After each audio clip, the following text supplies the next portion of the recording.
Good evening everyone. Good evening, कैसे हैं आप सब लोग? Good evening everyone, good evening. थोड़ी सी क्लास लेट हो गई, I am really sorry, but कोई बात नहीं, मैं लेट तक पढ़ा दूंगी आपको। एक्चुअली आप सबको पता है ना कि अच्छा जल्दी बताओ, मेरी आवाज़ आ रही है अब तक, तो ही मैं आपको आगे की बातें कंटिन्यू करूं। जल्दी बताओ। Good evening, good evening, good evening बच्चा। क्या मैम आपका तबीयत ठीक नहीं है? क्या क्लास लेट से स्टार्ट हो रही है? नहीं, मेरी तबीयत एकदम ठीक है, मुझे कुछ नहीं हुआ है। Good evening everyone, good evening. मुझे कुछ नहीं हुआ है, मेरी तबीयत एकदम ठीक है। एक्चुअली आपको पता होगा, शायद आप सब अगर भरत सर को जानते हो, तो भरत सर की थोड़ी सी तबीयत ख़राब है, तो मैं डॉक्टर से बात करने ही गई थी उनके बारे में कि कैसे रिकवरी है अभी सर की, तो थोड़ी सी मैं लेट हो गई इसलिए। ठीक है, चलो कोई बात नहीं, लेट तक पढ़ लेंगे, क्या इशू है। अपने घर की खेती है, घर का डिजिटल बोर्ड है और घर में ही है हम। मैं भी स्टूडियो में रहती हूँ, कहीं बाहर जाना नहीं है, इसलिए थोड़ा सा लेट तक पढ़ लेंगे, कोई दिक्कत नहीं है। एक्चुअली भरत सर को जानते हैं हम लोग, भरत सर जो अपने यहाँ इकोनॉमिक्स पढ़ाते हैं हम, तो उनके ना एक्चुअली ब्रेन में ना वेन फट गई है, मतलब थोड़ी सी डेंजर सिचुएशन में है, लेकिन अभी थोड़ा बाहर हैं। तो उनकी ये पीछे की राइट हैंड साइड की 2 नस फट गई, तो जिससे ना उनके ब्रेन में ना खून का क्लोट बन गया है, खून गाढ़ा होकर और क्लोट बन गया उनका।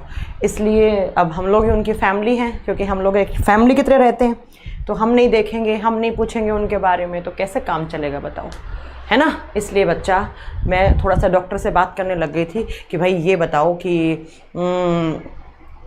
कि कैसे हैं आप, कब तक वेंटिलेटर पे, आईसीयू में है ना अभी सर, तो आईसीयू से बाहर कब आप भेजेंगे। तो उनके पेरेंट्स का फ़ोन आया था कि मैम आप समझ लो, ज़्यादा बेटर समझ पाओगे, हम लोगों को समझ में नहीं आता उनकी लैंग्वेज डॉक्टर की, इसलिए हम डॉक्टर से बात करने लग गए थे। और डॉक्टर से बात करते हैं तो डॉक्टर अपनी, जब तक वो नहीं चाहेगा तब तक फ़ोन कट नहीं कर सकते, इसलिए बच्चा ये हुआ। ठीक है, चलो तो अब हम क्लास स्टार्ट करें। क्लास स्टार्ट करने के साथ आप सबको पता होगा कि हमने प्रीवियस क्लास में क्या स्टार्ट किया था, रेस्पिरेटरी सिस्टम स्टार्ट किया था, राइट। याद है आपको, हमने क्या स्टार्ट किया था, रेस्पिरेटरी सिस्टम, जिसको हम क्या बोलते हैं, श्वसन तंत्र, श्वसन तंत्र। अब रेस्पिरेटरी सिस्टम में हमें क्या पढ़ना था, तो हमारे बॉडी में कैसे कैसे, रेस्पिरेटरी सिस्टम का मतलब होता है श्वसन तंत्र, और हमारे बॉडी में कैसे कैसे कौन कौन से ऑर्गन्स रेस्पिरेटरी सिस्टम में इन्वॉल्व रहते हैं, वही हम पढ़ रहे थे। ठीक है, चलो तो अब हम बच्चों कल की क्लास का थोड़ा सा रिवाइज कर देते हैं। सबसे पहले मैंने बताया रेस्पिरेशन होता क्या है, फिर रेस्पिरेशन का मेन उद्देश्य क्या है। तो आप क्या बताएंगे बच्चा कि रेस्पिरेशन का मेन उद्देश्य है मैम ट्रैकिया 2 पार्ट्स में डिवीजन होता है, तो उसका नाम बताओ। ब्रोंकाई, आदर्श कहाँ है आपका दिमाग, कल की क्लास में बताया था, फिर भी बता देंगे, रुक जाओ अभी सुन लो। तो रेस्पिरेशन का मीनिंग क्या होता है कि हमारे बॉडी में जो भी हमारा फूड है उसका ऑक्सीडेशन होना, उसको बर्न करना, उसको जलाना, क्योंकि जलाने से क्या बनती है, उसके जलने से एनर्जी बनती है, ऊर्जा, और उसी एनर्जी से हम सब लोग काम करते हैं, हमारे ऑर्गन्स काम करते हैं, राइट। तो अब बच्चों नेक्स्ट पॉइंट में मैंने बताया कि रेस्पिरेशन का मीनिंग क्या होता है, फिर मैंने बताया रेस्पिरेशन 2 टाइप का होता है, aerobic respiration and anaerobic respiration, ऑक्सीश्वसन, अनऑक्सीश्वसन, दोनों में डिफरेंस बताया। उसके बाद मैंने बताया कि ह्यूमन रेस्पिरेटरी सिस्टम कैसे स्टार्ट होता है। तो ह्यूमन रेस्पिरेटरी सिस्टम सबसे पहले नोज से स्टार्ट होता है, नाक से आप क्या लेते हैं बच्चों, एयर एंटर करती है। अब नाक से कहाँ जाती है, तो फेरिंग्स वाले पार्ट में जाती है एयर, अगर मैंने बता चुकी हूँ। फेरिंग्स क्या होता है, एक कॉमन पैसेज होता है दोनों के दोनों सिस्टम के लिए, डाइजेस्टिव एंड रेस्पिरेटरी। देन बच्चा एयर फेरिंग्स से होती हुई कहाँ जाती है, लैरिंग्स पे जाती है। लैरिंग्स क्या होता है, वॉइस बॉक्स होता है। लैरिंग्स से एयर कहाँ जाती है, ट्रैकिया। ट्रैकिया को क्या बोलते हैं हम, विंड पाइप बोलते हैं, वायु नलिका बोलते हैं। अब ट्रैकिया, तो कल की क्लास में मैंने बताया था, ट्रैकिया आगे चलकर डिवाइड हो जाती है किस में, तो 2 पार्ट में, एक लेफ्ट लंग में और एक राइट लंग में। बाएं फेफड़े और दाएं फेफड़े में ट्रैकिया विभाजित हो जाती है, जिसको हम ब्रोंकाई का नाम देते हैं। क्या नाम देते हैं हम, ब्रोंकाई का नाम देते हैं। अब बच्चों कल वाला डायग्राम आपको वापस बनाना है, ठीक है। ये ब्रोंकाई भी आगे चलकर डिवाइड होती हैं किस में, तो बता सकते हो किस में होती हैं? आगे चलकर ब्रोंक्यूल्स या ब्रोंकिलस, ब्रोंक्यूल्स में डिवाइड हो जाती हैं, और ब्रोंक्यूल्स एंड में जाकर किस में डिवाइड हो जाते हैं? एल्वेओलाई, एल्वेलाई या एल्वेओली, कुपिका में। ये मैंने पढ़ाया आपको कल की क्लास में, इतना तो समझ में आ रहा है आपको? ठीक है, तो आपको ये समझ में आ रहा है कि कल की क्लास में मैं इतना पढ़ा चुकी हूँ। ओके, चलो आप देखो बच्चों, कल वाला डायग्राम हम थोड़ा सा वापस बनाने की कोशिश करते हैं, क्योंकि बहुत सारी चीज़ें अभी तक आपको समझानी बाकी हैं। अभी ख़त्म नहीं हुआ है आपका ये डायग्राम बनाना, अभी तो बहुत 5-6 चीज़ें यहाँ से क्वेश्चन बन जाते हैं जो मुझे आपको पढ़ाने हैं बच्चों। देखो, ये आपका विंड पाइप, ट्रैकिया, यहाँ पर क्या था बच्चों? यहाँ पर ऊपर कौन सा वॉइस बॉक्स, क्या बोलते हैं वॉइस बॉक्स को? मैम हम वॉइस बॉक्स को लैरिंक्स बोलते हैं। क्या बोलते हैं? लैरिंक्स। तो इधर की साइड हम कौन सा लंग बनाएंगे? ये है आपका बायां फेफड़ा। ये क्या है आपका? बायां फेफड़ा। और ये क्या है आपका? दायां फेफड़ा। अब बच्चों इसके ऊपर यहाँ पर बना दो कि यहाँ पर क्या होता है? हमारा वॉइस बॉक्स होता है। ओहो, क्या हो रहा है? और वॉइस बॉक्स से क्या बनती है? साउंड, साउंड प्रोड्यूस होती है। ये आपका वॉइस बॉक्स। अब ये जो आपकी क्या है ट्रैकिया, ये आगे चलकर ऐसे पतले पतले पाइप में डिवाइड हो जाती हैं, और इन्हीं पतले पतले पाइप को हम क्या बोलते हैं बच्चों? इसको ब्रोंकाई बोलते हैं। ब्रोंकाई, ये बना दीजिए आप, सेम इधर बना लेना। और फिर ब्रोंकाई भी आगे चलकर और पतले पाइप में डिवाइड हो जाती हैं, तो उसको हम क्या बोलेंगे? ब्रोंक्यूल्स बोलेंगे।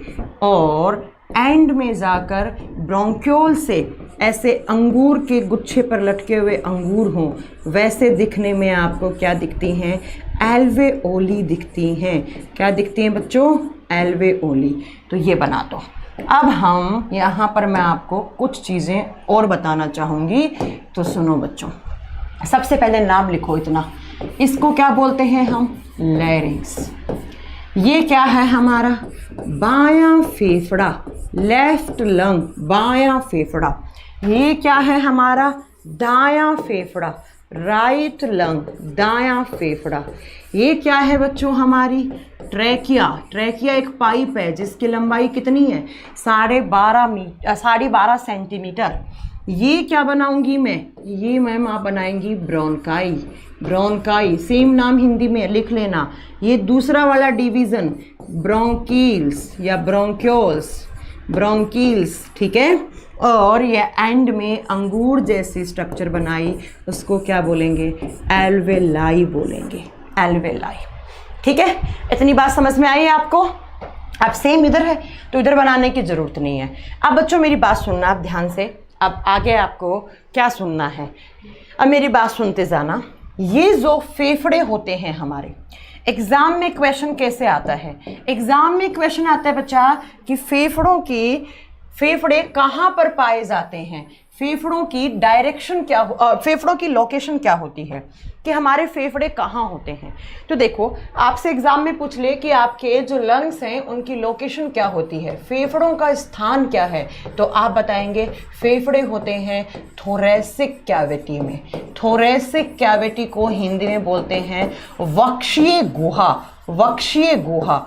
अब बच्चों थोरैसिक कैविटी क्या होती है? देखो यहाँ से, ये आपका जो चेस्ट वाला पार्ट है, ये स्किन लगा हुआ है, स्किन को रिमूव करोगे तो ऊपर की साइड आपकी पसलियाँ लगी हुई होती हैं। इन फेफड़ों के ऊपर ऐसे पसलियाँ लगी हुई हैं। पढ़ाई थी ना पसली कितने जोड़ी होते हैं, आप बताओगे 12 जोड़ी पसलियाँ होती हैं, 12 जोड़ी पसलियां होती हैं। ठीक है, तो इसके ऊपर क्या लगी हुई होती हैं? आपकी रिब्स लगी हुई होती हैं। तो जहां पर रिब्स और फेफड़े होते हैं उस लोकेशन को, उस स्थान को हम क्या नाम देते हैं? Thoracic cavity. तो ये मैंने क्या बनाया है? ये आपका थोरैसिक कैविटी बनाया है बच्चों, ये आपका थोरैसिक कैविटी है। ये बात याद रखना कि हमारे फेफड़े कहाँ होते हैं?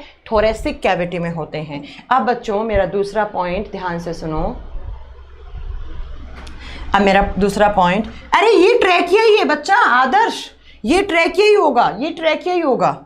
अब मेरी दूसरा पॉइंट ध्यान से सुनना, इन फेफड़ों के बाहर एक मेम्ब्रेन लगी होती है, ऐसे आप बना दो यहाँ पर। इस फेफड़ों के बाहर एक झिल्ली लगी हुई होती है, 2 झिल्लियाँ होती हैं यहाँ पर ऐसे। एक तो जस्ट फेफड़े के बाहर होगी, फेफड़ों के ऊपर लगी हुई होगी ऐसे, एक तो ये है। ऐसे ही आप यहाँ पर बना लीजिए, ऐसे ही आप यहाँ पर इधर के फेफड़े पर बना दो। तो एक तो फेफड़े के ऊपर जस्ट ऊपर लगी हुई होती है, उसको बोलते हैं हम विसरल प्लूरल।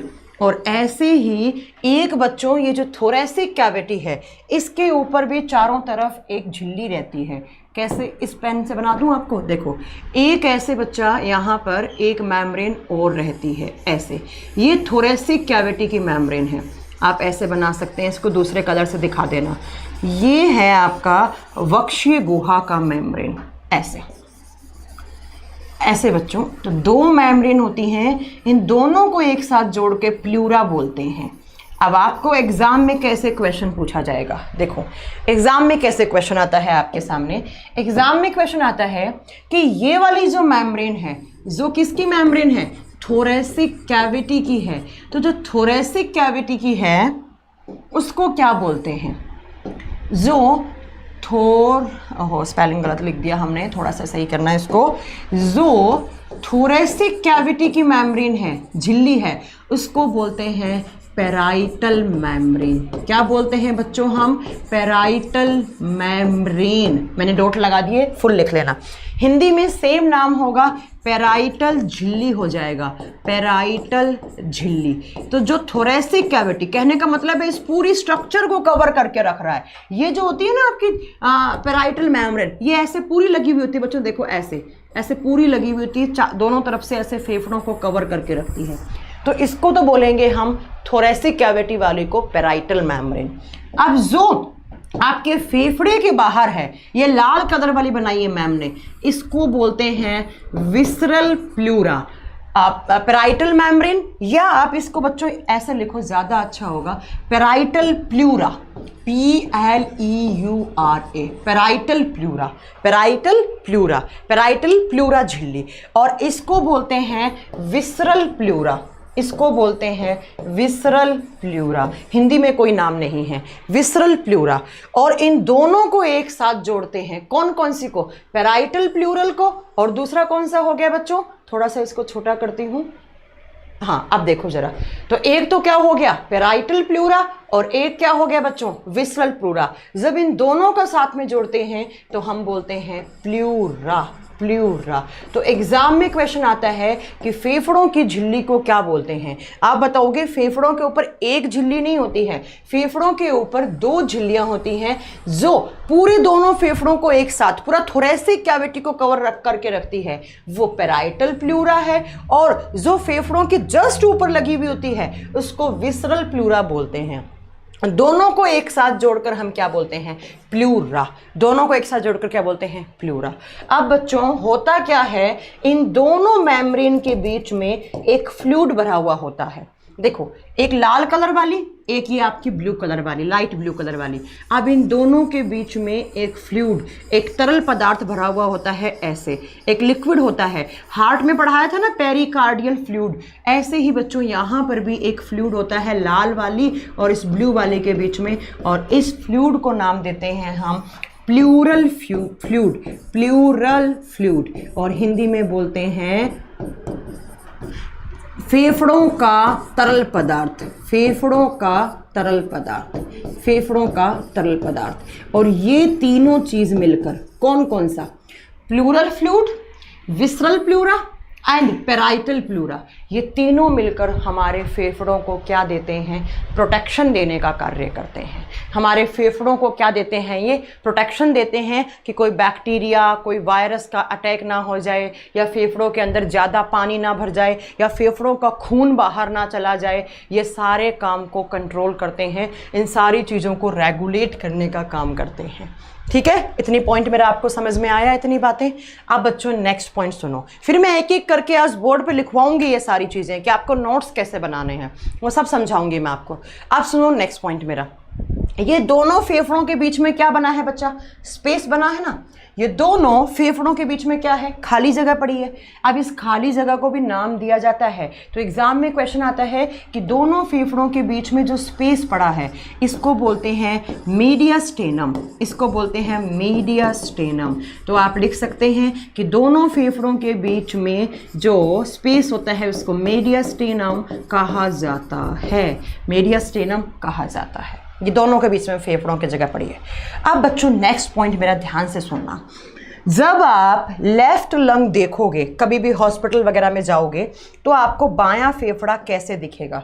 बायां फेफड़ा ऐसा बना हुआ नहीं दिखेगा आपको जैसा मैम ने बना दिया। ये बायां फेफड़ा जो है वो अंदर की साइड ऐसे धंसा हुआ सा होता है, यहाँ से थोड़ा सा स्पेस होता है क्योंकि यहाँ पर होता है आपका हार्ट, यहाँ पर आपका दिल होता है बच्चों ऐसे। तो एग्जाम में क्वेश्चन आता है कि बाएं फेफड़े के नीचे जो कैविटी होती है, जो एक गड्ढा सा होता है जहां पर आपका दिल होता है ऐसे मुट्ठी के आकार का, तो उस कैविटी को क्या बोलते हैं? इसको कहा जाता है कार्डियक नोच। नोच का मतलब होता है गड्ढा और कार्डियक का मतलब होता है हार्ट, तो इसको बोलते हैं हृदय गुहा, इसको बोलते हैं हृदय गुहा। और इसके अंदर क्या होता है? आपका हार्ट होता है, आपका दिल होता है। तो ये भी आपको पॉइंट याद रखना है। सारे पॉइंट नोट करवा दूंगी, डोंट वरी, है ना। अभी सिर्फ सुनते जाओ। तो बच्चों मीडियास्टेनम क्या हुआ? दोनों फेफड़ों के बीच में जगह। कार्डियक नोच कहाँ हुआ? बायां फेफड़ा अंदर की साइड ऐसे धंसा हुआ होता है, उसके नीचे एक गड्ढा सा बना हुआ होता है जिस गड्ढे को बोलते हैं कार्डियक नोच, और जहां पर क्या होता है? आपका हार्ट होता है। अब क्या होता है नेक्स्ट पॉइंट में सुनो, इन दोनों फेफड़ों के नीचे एक ऐसे बच्चों आपका सी आकार की एक मसल्स पाई जाती है ऐसे ऐसे, और इसको बोलते हैं हम डायफ्राम, इसको कहते हैं हम डायफ्राम। ऐसे सी आकार की एक मसल है वो ऐसे लगी हुई होती है और इसको कहा जाता है डायफ्राम। अभी हम आपको बताएंगे डायफ्राम का काम क्या होता है। तो इस ग्रीन वाले को बना दो डायफ्राम। सुना है कि भाई आपको डायफ्राम, जो आपको हिचकी आती है ना वो इसी डायफ्राम की वजह से आती है, डायफ्राम। ये लो बच्चों, इतने सारे पॉइंट नोट करने हैं आपको, इतने सारे। लंग्स का कलर कैसा होता है? पिंक, नेचुरल कलर पिंक दिखता है, लेकिन जो लोग स्मोकिंग करते हैं, अल्कोहल लेते हैं, उनके ब्राउन या ब्लैक भी हो सकते हैं, ठीक है। तो ये बच्चों आपको इतने सारे पॉइंट नोट करने हैं। अब कैसे कैसे करने हैं तो ज़रा यहाँ से लिखने के लिए आपको हेडिंग देनी है। चलो इस डायग्राम को मैम ने यहाँ शिफ्ट कर दिया छोटा सा, क्योंकि थोड़ी देर के बाद हमें वापस ज़रूरत पड़ेगी। अब आप एक एक चीज़ को ऐसे नोट्स बना लेना जैसे आपकी मैम बना रही है।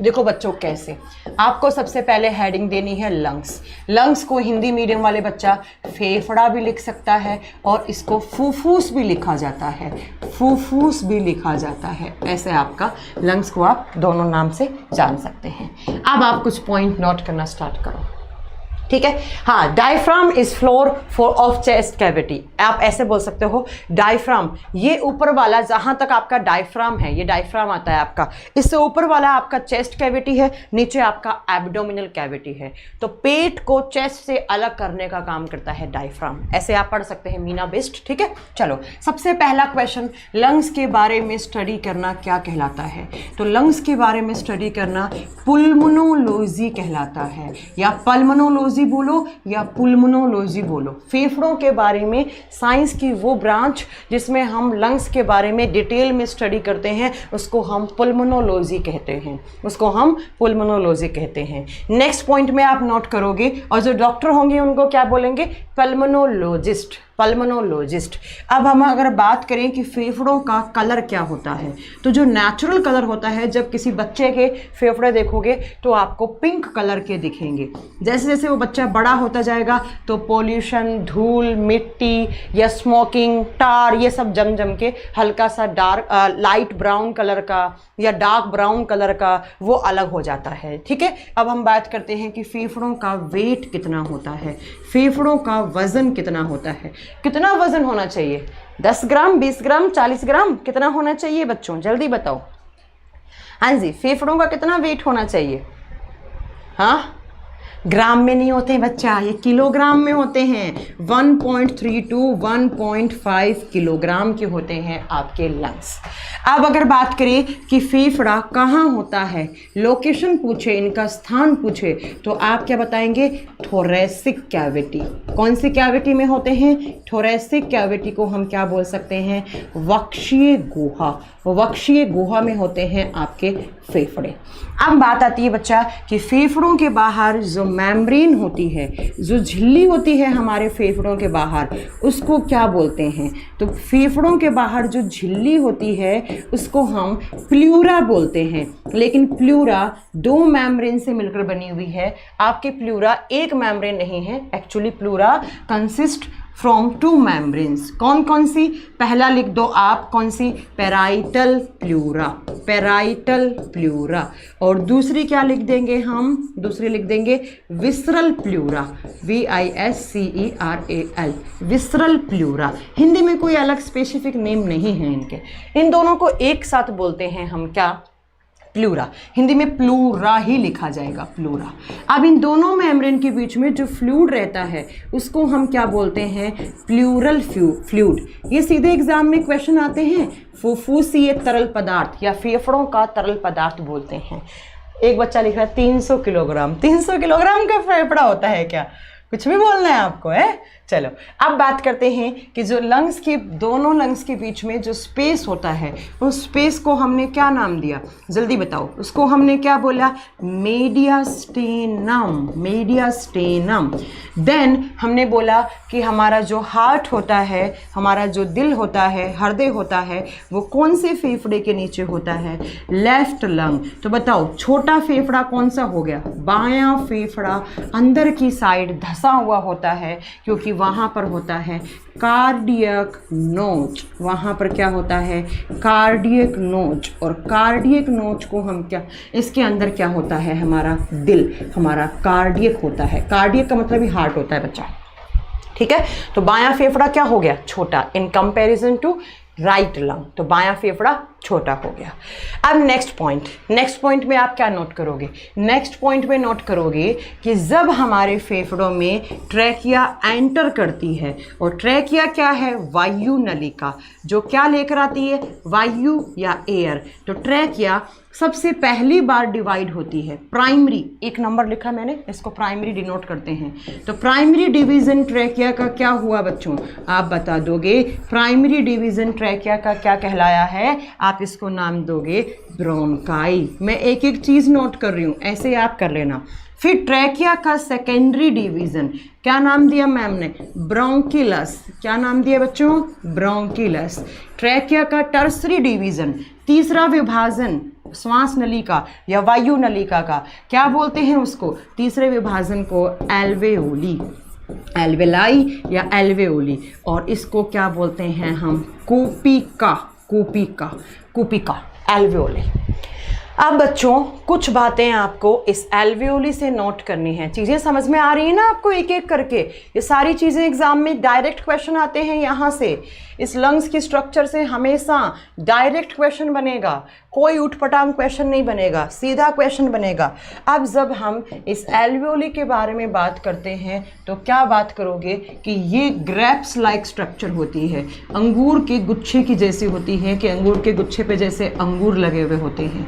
यह अंगूर के जैसी संरचना है और इसी एल्वेओली को बोलते हैं यूनिट ऑफ लंग्स। क्या कहा जाता है? Unit of lungs. और हिंदी मीडियम वाले बच्चे लिखेंगे फेफड़े की इकाई कहा जाता है इसको। क्या कहा जाता है? फेफड़े की इकाई। कि हमारा फेफड़ा किससे मिलकर बना हुआ है? अंगूर जैसी स्ट्रक्चरों से। और उनको हम क्या बोलते हैं? Alveoli, alveoli, unit of lungs. अब बच्चों हमारे फेफड़ों का फंक्शन क्या होता है? अगर कोई आपसे पूछ ले कि हमारे फेफड़े का क्या कार्य होता है, फंक्शन ऑफ लंग, ज़रा बताना क्या कार्य करते हैं आपके फेफड़े? जल्दी बताओ।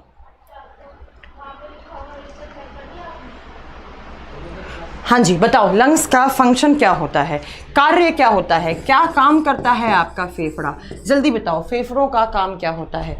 I am waiting for your answer, जल्दी बताओ।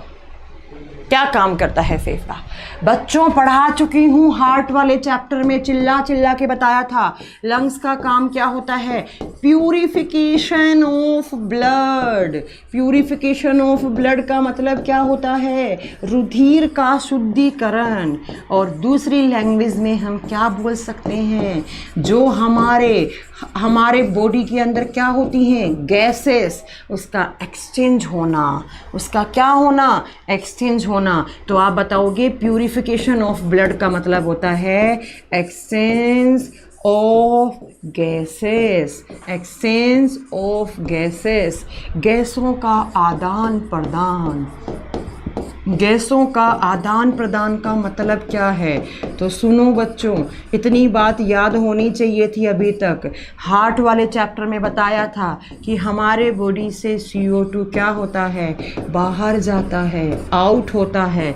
ऑक्सीजन क्या होता है? इन होता है, अंदर होता है। और ये दोनों काम कहाँ होते हैं? खून में। तो खून से CO2 का बाहर जाना, ऑक्सीजन का अंदर आना, एक्सचेंज ऑफ गैसेस या प्यूरिफिकेशन ऑफ ब्लड कहलाता है।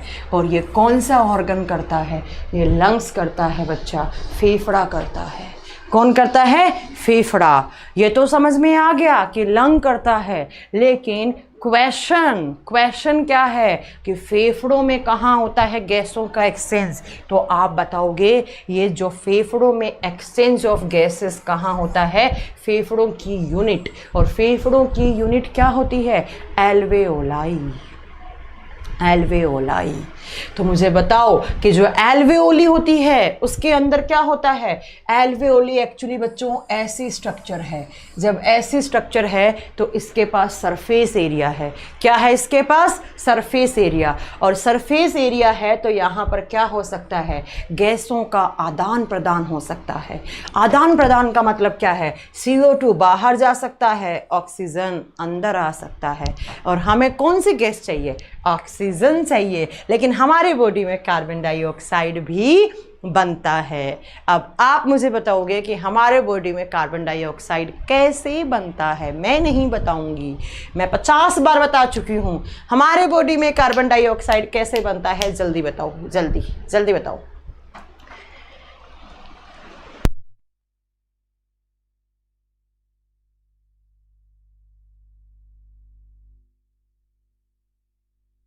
हाँ जी बताओ, जल्दी बताओ, बार बार नहीं पूछूंगी, पता होना चाहिए।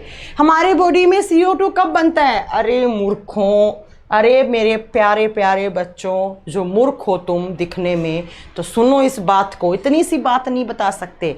हमारे बॉडी में क्या होता है? ब्लड शुगर, क्या नाम है? ग्लूकोज। इसका ब्रेक डाउन करता है ऑक्सीजन, तो क्या बनता है? कार्बन डाइऑक्साइड, पानी प्लस ऊर्जा। ऊर्जा किस फॉर्म में? ATP की फॉर्म में। भाई ऊर्जा भी चाहिए, पानी भी चाहिए, लेकिन क्या नहीं चाहिए? Carbon dioxide. तो बताओ कार्बन डाइऑक्साइड कैसे बना? Break down of glucose. Glucose के टूटने से क्या बनता है? Carbon dioxide. लेकिन हर एक ये रिएक्शन कहाँ हो रही है? ये सेल के अंदर हो रही है, कोशिकाओं के अंदर हो रही है। और इतनी सारी सेल्स में क्या बन रहा है बच्चा? Carbon dioxide. लेकिन हमारे बॉडी में कार्बन डाइऑक्साइड की रिक्वायरमेंट नहीं होती, इसलिए हमें कार्बन डाइऑक्साइड क्या करना है? बाहर।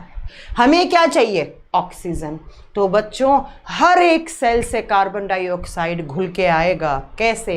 कार्बन डाइऑक्साइड और कार्बोनिक एसिड की फॉर्म में। अभी बताएंगे हम आपको थोड़ी देर के बाद। तो आपके दिमाग में एक चीज़ क्लियर कर लो, हमारे फेफड़ों का काम क्या होता है? Exchange of gas. Exchange of gases का मतलब क्या है? गैसों का आदान प्रदान। और गैसों का आदान प्रदान का मतलब क्या है? CO2 बाहर जाना। किसके थ्रू?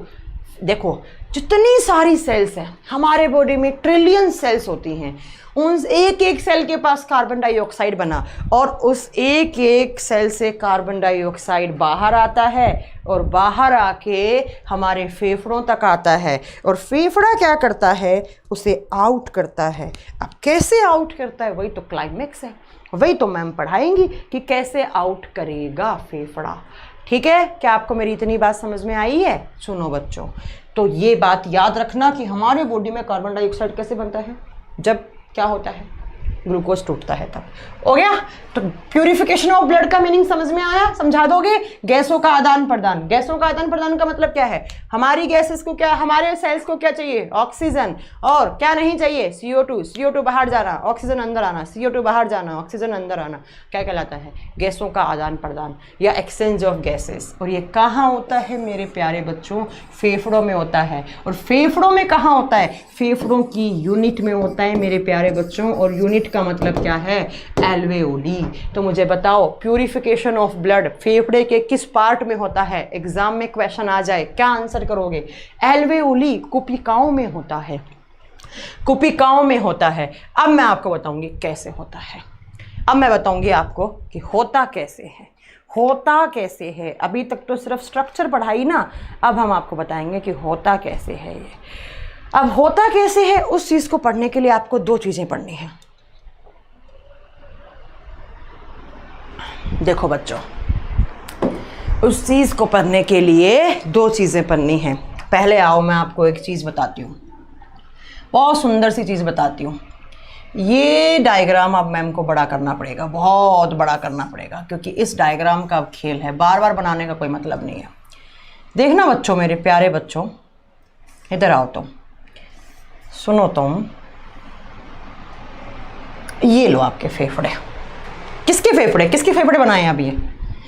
किस बच्चे का नाम ले बताओ? रोहित कुमार बोल रहे हैं। डोट मैम, डोट का मतलब क्या होता है? डोट का मतलब क्या होता है? DOT का मतलब क्या होता है? सुनो बच्चों, किसका फेफड़ा बनाए, क्या नाम दें इसको? चलो पंकज नाम देते हैं। अब कोई पंकज है तो प्लीज पंकज गुस्सा नहीं हो जाना तुम। ये पंकज के फेफड़े हैं, ठीक है? ये पंकज का ऊपर, यहां से पंकज का मुंह है।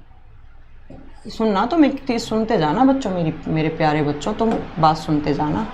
ये आपके पंकज का ऊपर की साइड ऐसे माउथ,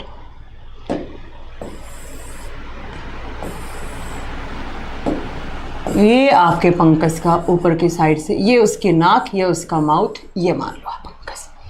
ये पंकज की नोज है। और पंकज जी नाक से क्या ले रहे हैं? सांस ले रहे हैं। पंकज जी ने नाक से सांस लिया तो क्या लिया? एयर लिया, हवा लिया। हवा ली। अब मुझे ये बता दो तुम चुपचाप, हवा के अंदर मुझे 3 गैसों की मात्रा बताओ, कौन सी गैस कितने % में होती है? जल्दी आंसर देना। इस एयर में ऑक्सीजन कितना होता है, कार्बन डाइऑक्साइड कितना होता है, एंड नाइट्रोजन गैस कितना होता है? मैं तुम्हारे आंसर का इंतजार कर रही हूँ, चुपचाप बता दो जल्दी से, कितना % होता है? हाँ जी बताओ। हवा में कार्बन डाइऑक्साइड कितना होता है?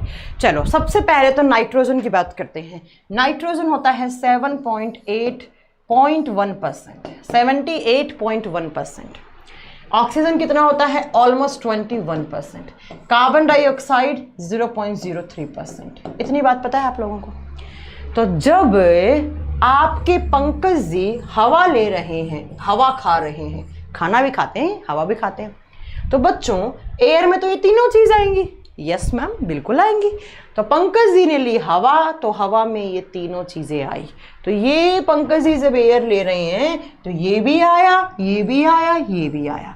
तो ऐसे ऐसे ऐसे पंकज जी के नाक से एयर आई, फिर फेरिंग्स वाले पार्ट में आई, फिर आपके यहाँ से होती हुई लैरिंग्स में, लैरिंग्स से विंड पाइप, ट्रैकिया, आधा ट्रैकिया इधर चला गया, आधा ट्रैकिया इधर चला गया, तो आधी एयर यहाँ आ गई। अब ट्रैकिया से किस में गई? ब्रोंकाई में। ब्रोंकाई से कहाँ गई? ब्रोंक्यूल्स में। ब्रोंक्यूल से एयर कहाँ आ गई है? ब्रोंक्यूल से एयर किस में आ गई? एल्वेओली में। अब एल्वेओली से तो आगे कोई डिवीजन है ही नहीं, एल्वेओली तो आगे विभाजित होती ही नहीं है। तो बच्चों एल्वेओली से तो आगे गई नहीं एयर, तो किस में है? एल्वेओली में एयर है। तो पंकज जी ने देखो ऐसे सांस लो, मैंने सांस लिया, मैंने ब्रीदिंग किया, मैंने क्या किया? ब्रीदिंग किया। जब मैंने ब्रीदिंग किया तो ऐसे मेरे फेफड़ों के अंदर जो एल्वेओली है उसके अंदर क्या आ गई? हवा आ गई। इतनी बात समझ में आ गई? मेरे एल्वेओली के अंदर हवा आई तो क्या आया?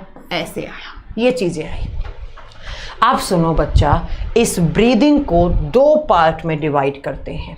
अब मैं आपको ब्रीदिंग का मैकेनिज्म पढ़ाऊंगी, और जब मैं ब्रीदिंग का मैकेनिज्म पढ़ाऊंगी, इसको थोड़ा सा ऐसे ही रखते हैं और अगली स्लाइड पे लिखना स्टार्ट कर देते हैं। जिससे मेरे को बार बार इसको, ओ भाई ये क्या हो गया, रुक जा, गायब तो नहीं हो गया मेरा लिखा हुआ? पागल हो जाऊंगी मैं, डायग्राम नहीं बना पाऊंगी वापस। No no no no no no no no no no no no no no no no, एक सेकेंड, इसको गायब नहीं करना है। ओ भाई साहब, गायब तो नहीं हो गया? इतना नहीं बना पाएंगे हम वापस। अब कहाँ सेव हो गया? रुकना भाई, अब तुषार की ज़रूरत पड़ेगी हमें। रुको तुषार जी, यहाँ आओ। तुषार जी, अभी हमने 1-2-4 स्लाइड पे पढ़ाया तो बीच में आपका ये प्रोग्राम क्लोज हो गया। जब क्लोज हुआ तो मैंने क्लियर नहीं किया, तो वो मेरी स्लाइड्स कहाँ सेव हुई हैं? ओ भाई ऐसा नहीं करो, हम डायग्राम वापस नहीं बना पाएंगे, बहुत मुश्किल से बनाया हमने। प्लस के होता तो साइज होता, हम काट के दोबारा करते हैं, हम काट नहीं, वो कंप्यूटर पे ऐसा नहीं करो आप। नोट 3 में पढ़ा रही थी ना मैं। यार बहुत मुश्किल हो जाएगी ये तो। लाओ भाई, कैसे ही करके लाओ।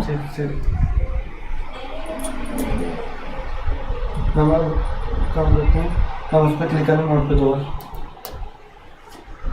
लाओ बैकअप में आ गया। ये आ गई करो भाई, इसको करो। थैंक गॉड बच गई।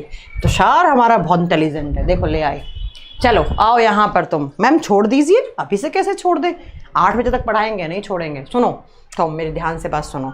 तो जब आपके पंकज जी ने एयर ली तो पंकज जी ने ये सब लिया, और पंकज जी के एयर कहाँ आ गई बच्चा? पंकज के एयर एल्वेओली में आ गई। इतनी बात यहाँ पर दे, यहाँ दिमाग में याद रखो।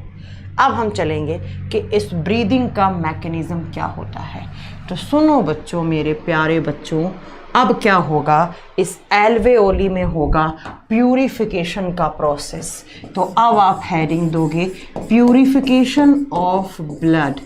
कैसे? तो हम सारी बात बताएंगे आपको कैसे। प्यूरिफिकेशन ऑफ ब्लड का मतलब है रुधिर का शुद्धिकरण। सबसे पहला पॉइंट, रुधिर का शुद्धिकरण का मतलब ही क्या होता है? Exchange of gases. क्या मतलब होता है बच्चों प्यूरिफिकेशन ऑफ ब्लड का मतलब क्या होता है? आप जल्दी से लिख दो कि यहाँ पर हम इसी को बोल सकते हैं एक्सचेंज ऑफ गैसेस, गैसों का आदान प्रदान, एक्सचेंज ऑफ गैसेस। अब बच्चों एक्सचेंज ऑफ गैसेस का मतलब है गैसों का आदान प्रदान। अब मैं आपकी थोड़ी सी मेमोरी पावर चेक करूँगी। कैसे? तो इधर आओ। मैंने आपको पढ़ाया था हार्ट, अब ये सब पढ़ा चुकी हूँ। अब मैम उम्मीद करती हैं कि आपको ये सब याद होना चाहिए। नहीं याद है तो इसमें मैम की गलती नहीं है, इसमें तुम लोग बदमाश हो। ठीक है, चलो बच्चों, ये आपका दिल, हार्ट पढ़ाया था। ये हार्ट के 4 चैम्बर पढ़ाए थे। इसको क्या बोला था हमने? लेफ्ट ऑरिकल, इसको लेफ्ट वेंट्रिकल, इसको राइट ऑरिकल, इसको राइट वेंट्रिकल। बताओ बच्चों, पढ़ाया था मैम ने इतनी बात? यस मैम, आपने पढ़ाई थी। अब अगली बात आपकी मैम ने क्या पढ़ाई थी? अगली बात पढ़ाई थी कि हमारे हार्ट के राइट वाले डायरेक्शन में हमेशा कैसा खून होता है? CO2 वाला। CO2 वाले को क्या बोलते हैं? इम्प्योर। तो मैंने कहा था यहाँ से बहुत सारा खून आता है, ये सुपीरियर वेना कावा, ये इन्फीरियर वेना कावा, सब पढ़ा चुकी थी। मैंने कहा था हर एक सेल के पास जब जब ग्लूकोज टूटता है तब तब कार्बन डाइऑक्साइड भी बनता है। यस मैम, आपने कहा था, बताया था। और ये कार्बन डाइऑक्साइड खून में घुलकर सारा का सारा कहाँ आ जाता है? राइट ऑरिकल में, दाएं आलिंद में आता है। जब दायां आलिंद भर जाता है तो यहाँ पर वोल्व होते हैं, कितने? 3 वोल्व, जिसको हम क्या बोलते हैं? ट्राइकस्पिड। ये खुल जाता है और सारा ब्लड राइट वेंट्रिकल में आता है, और राइट वेंट्रिकल से एक आर्टरी जुड़ी होती है, और जिस आर्टरी को मैंने क्या नाम दिया था? Pulmonary artery. और पल्मनरी का मतलब साफ साफ चिल्ला के पढ़ाया था। पल्मनो का मतलब क्या होता है? लंग्स। मैंने कहा था फेफड़े वाले चैप्टर में काम आएगा बच्चों। है ना। और इस पल्मोनरी आर्टरी में क्या आया है, खून, ऐसे खून ला रही है ये, ऐसे ऐसे ऐसे ऐसे।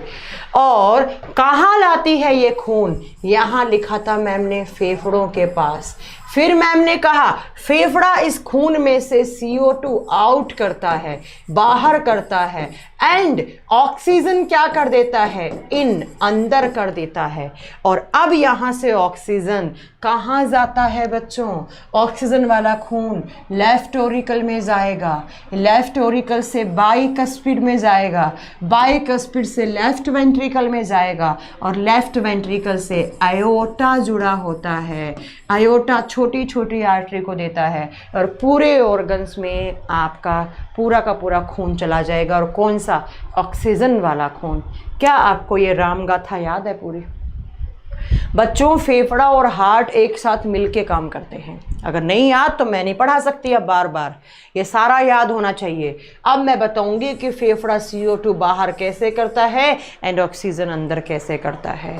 तो सुनो बच्चों, ये जो पल्मोनरी आर्टरी, ऐसे आपका हार्ट जब कॉन्ट्रैक्ट कर रहा है तो पल्मोनरी आर्टरी से खून बाहर जा रहा है, किसके पास, फेफड़ों के पास। तो जैसे जैसे आपका पल्मोनरी आर्टरी से क्या आ रहा है, खून, किसके पास, फेफड़ों के पास। तो याद रखना, फेफड़ों के पास खून ऑर्गन से नहीं आता है, कहाँ से आता है, फेफड़ों के पास खून कहाँ से आता है मेरे प्यारे बच्चों, हार्ट से आता है।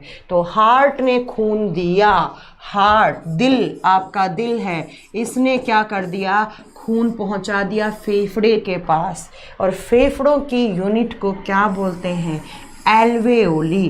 तो मैंने एक एल्वेओली बना दिया ऐसे, एक एल्वेओली बना दिया मैंने ऐसे बच्चों। ये क्या है, आप बना सकते हो, है एल्वेओली। अब फेफड़े के पास जो हार्ट से खून आया है वो हमेशा और हमेशा कैसे आएगा बच्चों, इम्प्योर। और इम्प्योर का मतलब इसके अंदर कौन सी गैस की मात्रा अधिक आएगी, कार्बन डाइऑक्साइड। तो ऐसे आपके फेफड़ों से खून आया। लाल कलर से बनाऊं खून, लाल खून है हमारा, ये लो, ऐसे ऐसे खून आ रहा है बच्चों।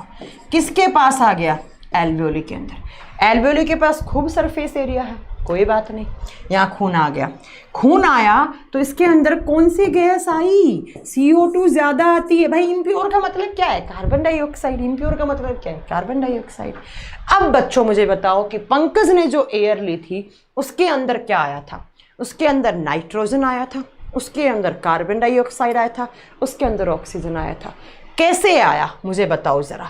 ये तो तीसरा डिवीज़न है ना एल्वेओली, तो इससे पहले भी तो 2 डिवीज़न हो रहे थे। तो ये आओ आपके पंकज भैया ऐसे एयर ले रहे थे।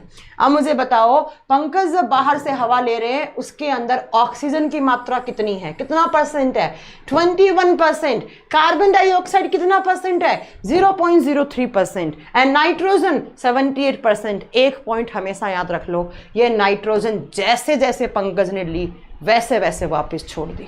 तो जब आप नाइट्रोजन लेते हो, जब आप नाइट्रोजन छोड़ते हो, दोनों बारी में कितना % होता है नाइट्रोजन का परसेंटेज, 78.1%। तो याद रखिएगा, मैंने सांस ली, 78.1% नाइट्रोजन ली, मैंने सांस छोड़ी, जितनी ली उतनी दे दी, क्योंकि नाइट्रोजन हमारे ब्लड में सॉल्यूबल नहीं होती है। नाइट्रोजन हमारे खून में घुलनशील नहीं है। सिर्फ और सिर्फ हमारे बॉडी में सॉल्यूबल कौन सी होंगी, ऑक्सीजन एंड CO2, लेकिन ज़्यादा कौन सी है, ऑक्सीजन। अब आओ सुनो बच्चों इस बात को। अब देखो, हाँ मैं क्या बता रही थी, तो पंकज ने ऐसे एयर ली। कैसे आई पंकज में एयर, नाक से, नाक से फेरिंग्स, फेरिंग्स से लैरिंग्स, लैरिंग्स से ट्रैकिया, ट्रैकिया से ब्रोंकाई, ब्रोंकाई से ब्रोंकिलस, और ब्रोंकिलस से कहाँ पहुंची पंकज में, एल्वेओली में। पंकज के एल्वेओली में क्या आ गई, एयर, पहले से भरी पड़ी है एयर। ये देखो, अब आ जाओ इस डायग्राम पे वापस। ये देखो बच्चों, ये देखो आपका ये एल्वेओली कैसे तड़प रहा है बेचारा, लोटे की जैसी स्ट्रक्चर बना दी मैम ने। सुनो मेरे प्यारे बच्चों, तो यहाँ से भी तो एयर आ रही है, बिल्कुल आ रही है मैम। कैसे आई, अब मैं पूरा थोड़ा ना बनाऊंगी, पूरा थोड़ा ना बनाऊंगी, एयर नहीं आ रही है क्या ऊपर से, ऊपर से क्या बनाऊं, ऊपर से पता ही है विंड पाइप से ट्रैकिया, ट्रैकिया से ब्रोंकाई, ब्रोंकाई से ब्रोंकिलस, ब्रोंकिलस से एल्वेओली में एयर आ रही है। लेकिन मैम इंटरेस्टिंग बात क्या है, जो पंकज ने बाहर से एयर ली है उस एयर में ऑक्सीजन की मात्रा कितनी है 21% एंड कार्बन डाइऑक्साइड की मात्रा कितनी है 0.03% है बच्चों, इतनी है कि नहीं? हाँ मैम। और जो यहाँ से हार्ट से ब्लड आया है वो कैसा आया है? इम्प्योर। इम्प्योर का मतलब क्या है? अशुद्ध। और इम्प्योर में किसकी मात्रा ज़्यादा होती है? कार्बन डाइऑक्साइड की। तो यहाँ पर कार्बन डाइऑक्साइड क्या है? ज़्यादा है बच्चों, और ऑक्सीजन क्या है? कम। भाई कार्बन डाइऑक्साइड ज़्यादा है और ऑक्सीजन कम ही है, तभी तो क्या हुआ? तभी तो इम्प्योर ब्लड बना वो, तभी तो अशुद्ध रुधिर है। तो मेरे प्यारे बच्चों ध्यान से सुनना मेरी बात को, मैम क्या बताना चाह रही है, दिमाग लगा के सुनना, ऐसे ही नहीं सुनना। देखो, जो दिल से खून आया पंकज के फेफड़ों के पास, उस खून में कार्बन डाइऑक्साइड ज़्यादा और ऑक्सीजन कम, और जो बाहर से एयर ले रहा है पंकज उसमें ऑक्सीजन ज़्यादा एंड CO2 कम। अब बच्चों यहाँ CO2 ज़्यादा, यहाँ CO2 कम, यहाँ ऑक्सीजन कम, यहाँ ऑक्सीजन ज़्यादा। अब आपने एक चीज़ पढ़ी है फिजिक्स में, क्या बच्चों?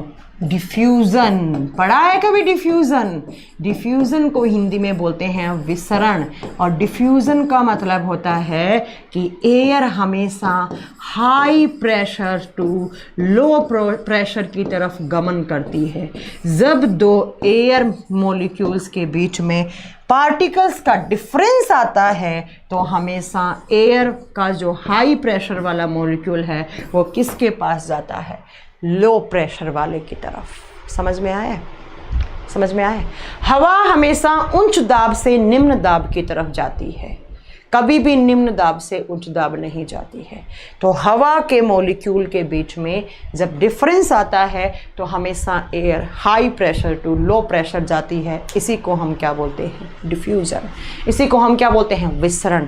तो बच्चों, मेरे प्यारे बच्चों, ज़रा ध्यान से सुनो, यहाँ पर CO2 ज़्यादा है, यहाँ CO2 कम है।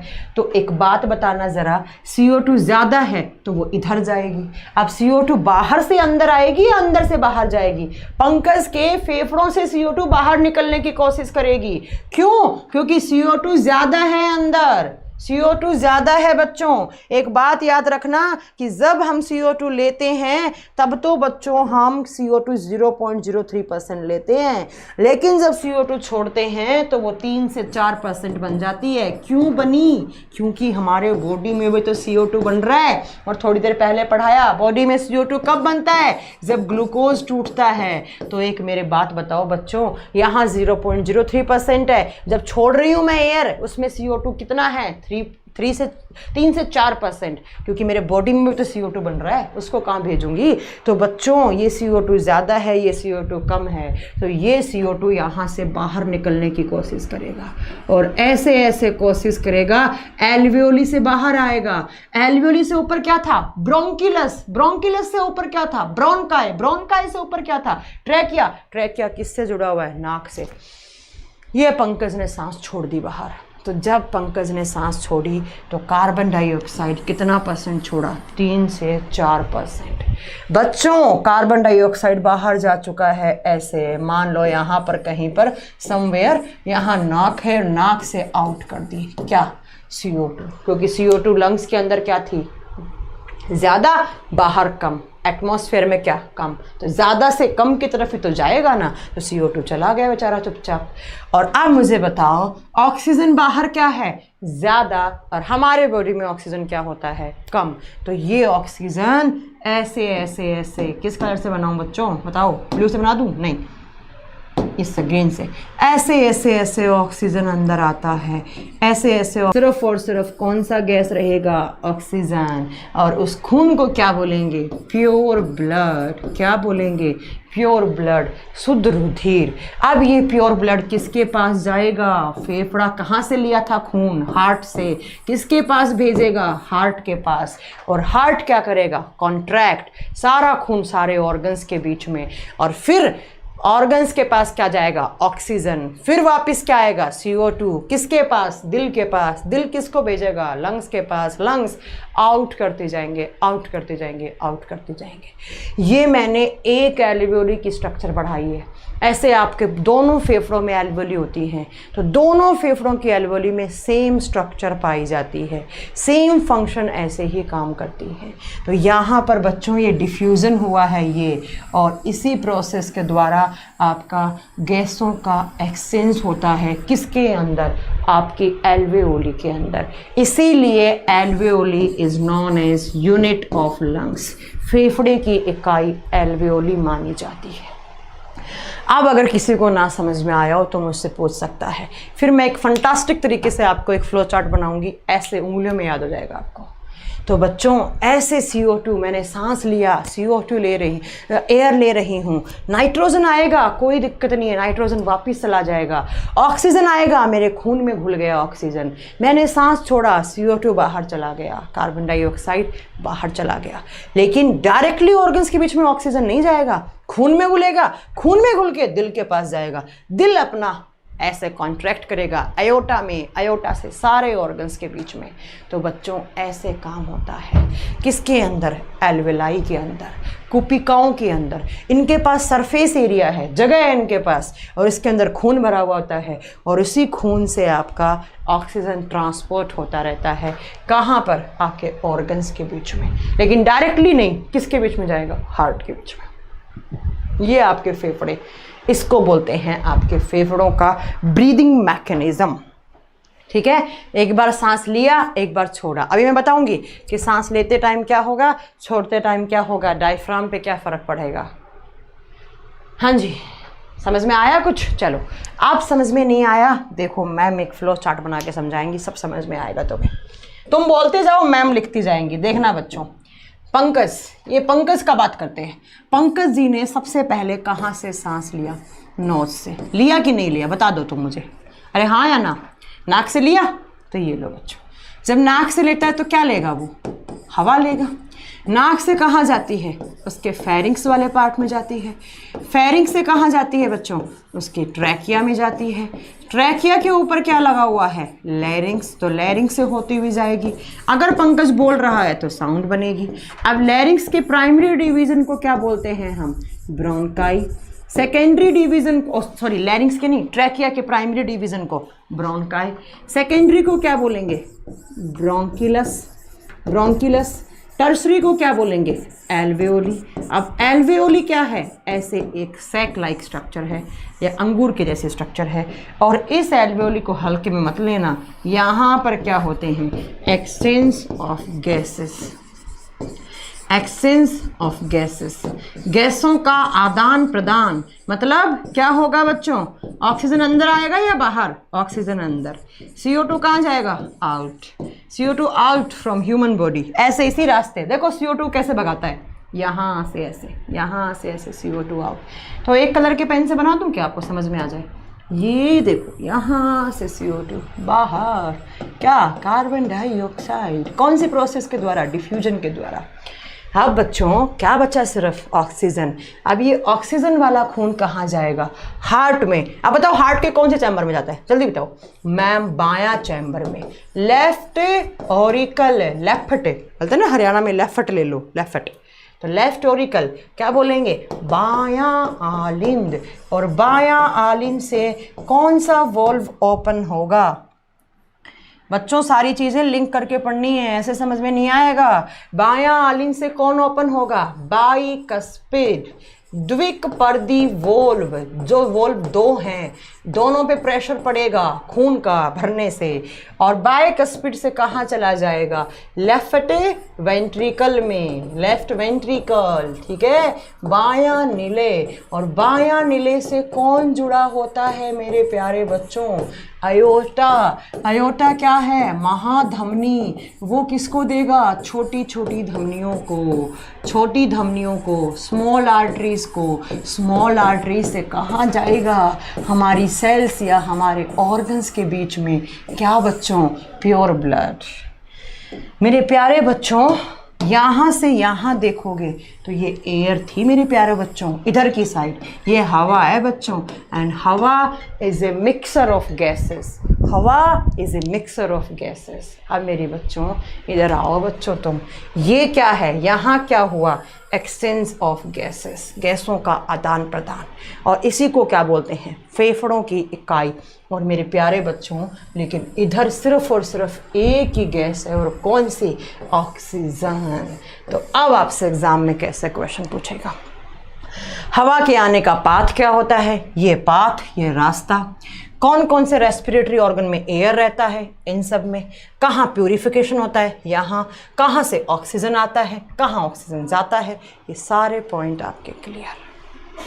मैम लैरिंग्स तो ट्रैकिया के ऊपर होता है, हाँ तो मैंने पहले ट्रैकिया, अच्छा तो आप ये कहना चाह रहे हैं लैरिंग्स यहाँ बना दूँ, चलो यहाँ बना देते हैं, बात तो एक ही है। चलो यहाँ लैरिंग्स बना दो पहले, फिर ट्रैकिया बना दो, बात तो एक ही है। तो मेरे प्यारे बच्चों ये आपको समझ में आ गया, तो इसी को बोलते हैं ह्यूमन का रेस्पिरेटरी सिस्टम। अब सेल्स के पास क्या गया है मेरे प्यारे बच्चों, ऑक्सीजन, और सेल्स के पास पहले से क्या होता है, सुनो ध्यान से सुनो, अरे सुनते हो, सुनो बच्चों, नहीं सुनते तो भी सुन लो। अरे रुको यार, सारे आज ही फ़ोन करने लग गए। देखो ये हमारी सेल्स, सेल्स के पास क्या आया, ऑक्सीजन, पहले से क्या पड़ा था, ग्लूकोज, क्या होगा, ब्रेक डाउन, क्या बनेगा, कार्बन डाइऑक्साइड, क्या बनेगा, पानी, क्या बनेगा, एटीपी। तो ऐसे हमारी सेल्स एटीपी को लेकर काम में लेती हैं और अपना काम करती रहती हैं। इसको बोलते हैं ह्यूमन रेस्पिरेटरी सिस्टम। हे भगवान, सब लोग आज ही फ़ोन कर लोगे क्या, कितने फ़ोन आए हैं। इसको बोलते हैं ह्यूमन रेस्पिरेटरी सिस्टम। अब मेरे प्यारे बच्चों कोई डाउट हो यहाँ तक तो आप मुझसे पूछ सकते हो। अभी थोड़ी चीज़ें बतानी है, डायफ्राम नहीं बताया, डायफ्राम के बारे में बताएंगे हम, हाँ जी अभी बताएंगे डायफ्राम के बारे में। अभी तक कोई डाउट हो तो आप पूछ सकते हो। अभी मैं ब्रीदिंग का मैकेनिज्म बताऊंगी कि सांस लेते हैं तो हमारे फेफड़ों पे क्या प्रभाव पड़ता है, डायफ्राम पे क्या प्रभाव पड़ता है, और जब सांस छोड़ते हैं तो क्या होता है, दोनों बहुत बताऊंगी। अभी तो मैं बहुत सारी चीज़ें और भी पढ़ाऊंगी आपको कि रेस्पिरेटरी पिगमेंट किसको बोलते हैं, उसके बाद सेलुलर रेस्पिरेशन का मतलब क्या होता है, टाइडल वॉल्यूम क्या होता है, ब्रोंकाइटिस क्या होता है। रुको बच्चों रुको, सब पढ़ाएंगे हम आपको। अभी तो इतनी बात समझ में आई कि नहीं आई, तुम तो इस बात पे बात करो, क्या समझ में आई है इतनी बात, अभी तक पढ़ाया हुआ समझ में आया कि नहीं आया, बाकी छोड़ो तुम। कोई डाउट हो जल्दी बताओ। ल्यूकोपीनिया क्या होता है, पढ़ा चुके हूँ, WBCs की कमी होना ल्यूकोपीनिया कहलाता है। ये कहाँ से आ गया आपके अंदर, चलो बताओ, यहाँ तक पढ़ाए हुए से कोई डाउट है, आगे पढ़ाऊँ, आगे पढ़ाऊँ मेरे प्यारे बच्चों।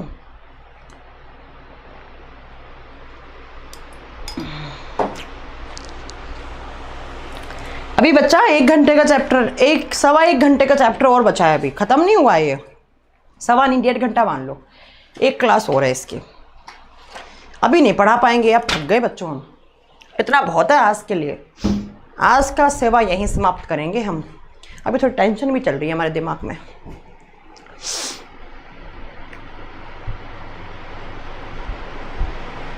ठीक है, इतना समझ में आ गया। चलो बच्चों बस आज के लिए इतना बहुत है, इनफ फॉर टुडे, आज के लिए समाप्त। कोई कंफ्यूजन वाली बात नहीं है, अच्छे से नोट्स बना लेना। अभी मैं बहुत सारी चीज़ें बताऊंगी, ख़त्म नहीं हुआ, अभी मैं रेस्पिरेटरी सिस्टम के डिसऑर्डर पढ़ाऊंगी आपको। इतना समझ में आ गया। मैंने फेसबुक पेज पर आपको एक मूवी भेजी है, अरे भाई अब मूवी देखें क्या आपकी मैम। 12th की NCERT की प्रॉब्लम, क्या प्रॉब्लम है 12th की NCERT, उसी को तो मैं शॉर्ट करके पढ़ा रही हूँ आपको। पुनीत आपका कौन सा एग्ज़ाम है बच्चा, बताना, मेरा एग्ज़ाम आ गया है, कौन सा एग्ज़ाम। आज का इतना बहुत है बच्चों, आज इतने से ज़्यादा बच्चों के ऊपर से बाउंस होने लग जाएगा। अभी हम आपको बताएंगे ब्रीदिंग का मैकेनिज्म, कि जब सांस लेते हो तो आपके डायफ्राम पे क्या फ़र्क पड़ता है, और कुछ मैं की पॉइंट्स नोट करवाऊंगी जो एग्ज़ाम में, अगर किसी को इतनी रामगाथा समझ में नहीं आई ना, ये रामबाण है, ये पढ़ लेना मेरे अगले क्लास के, यहीं से क्वेश्चन बन जाएंगे। जाओ, एस्टेट का एग्ज़ाम है, कब है बच्चा, कब है बच्चा बताओ मुझे, उस हिसाब से मैं थोड़ा सिलेबस खींच दूँ। अच्छा 12th के बाद क्या करूं, डिप्लोमा, मुझे क्या पता आप कौन सा एग्ज़ाम देना चाह रहे हैं आप निर्मल खुशवा, बताओ। बिहार एस्टेट का एग्ज़ाम कब है पुनीत, ये बताओ तुम बच्चा। कब है। और तुम बायोलॉजी स्पेशल 1 के स्टूडेंट हो या 2 के, ये बताओ मुझे।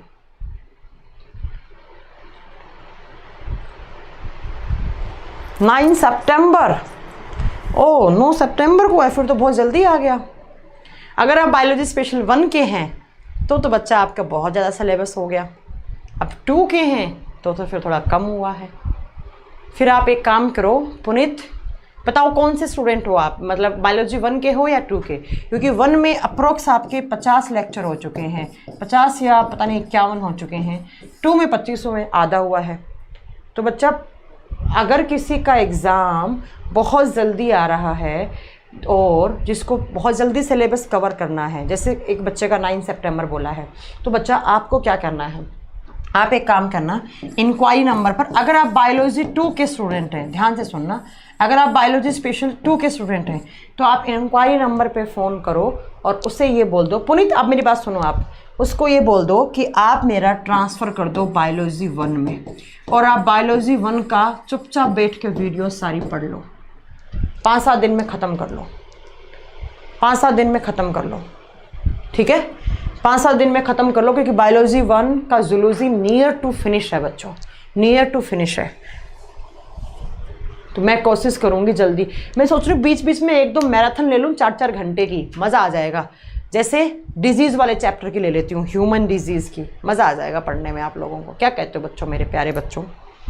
इसके बाद क्या पढ़ाऊँगी मैं आपको, इसके बाद पढ़ाऊँगी मस्कुलर सिस्टम एंड जॉइंट्स, फिर पढ़ाऊँगी एनिमल किंगडम एंड देन पढ़ाऊँगी रिप्रोडक्टिव सिस्टम, ठीक है। तो अगर किसी बच्चे का, मैं बता देती हूँ, एग्ज़ाम जल्दी आता है सितंबर वगैरह में, तो प्लीज़ वो बच्चा इंक्वायरी नंबर पे फ़ोन करे, जो बायो स्पेशल 2 का है, 1 वाला तो नहीं करे, 1 वाले का तो वैसे ही जूलॉजी ख़त्म सा होने वाला है, ठीक है।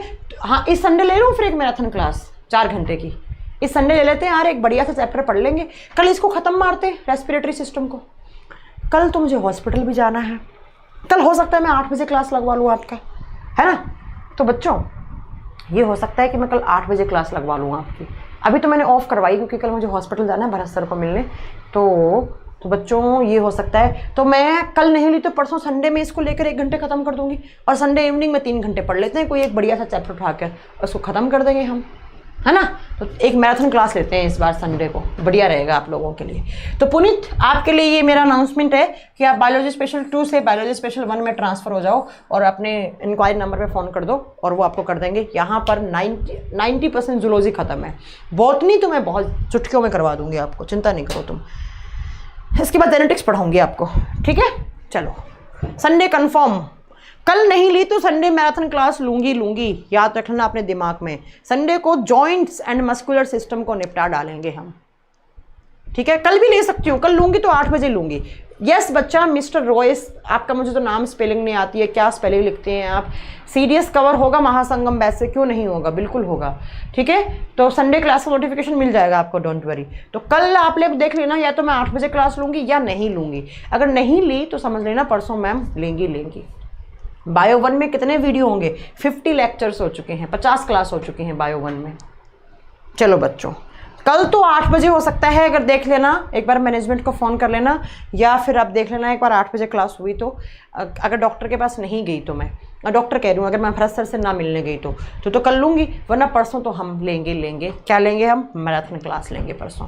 मस्कुलर सिस्टम जॉइंट्स को ख़त्म कर देंगे, पहले इस क्लास को ख़त्म कर देंगे, फिर आधे घंटे का गैप दे दूँगी आपको, या 1 घंटे की छुट्टी कर दूँगी आपके बीच में, आप खाना वाना खाना, फिर हम वापस मिल लेंगे, ठीक है। चलो थैंक यू, बाय, जा रही मैं अब, बाय। बायो में भी बहुत होंगे, बायो 1 अभी बाकी है बच्चा, जॉनी ख़त्म नहीं हुआ, अभी बायो 1 बहुत बाकी है बच्चा, अभी बहुत बाकी है। चलो ध्यान रखो अपना, अच्छे से रहो, खुश रहो, इसको अच्छे से नोट कर लो। मिलते हैं कल, मिलेंगे तो 8 बजे मिलेंगे, वरना परसों सुबह 10 बजे इसको ख़त्म करेंगे, फिर इवनिंग में एक मैराथन लेंगे। Bye, take care, bye.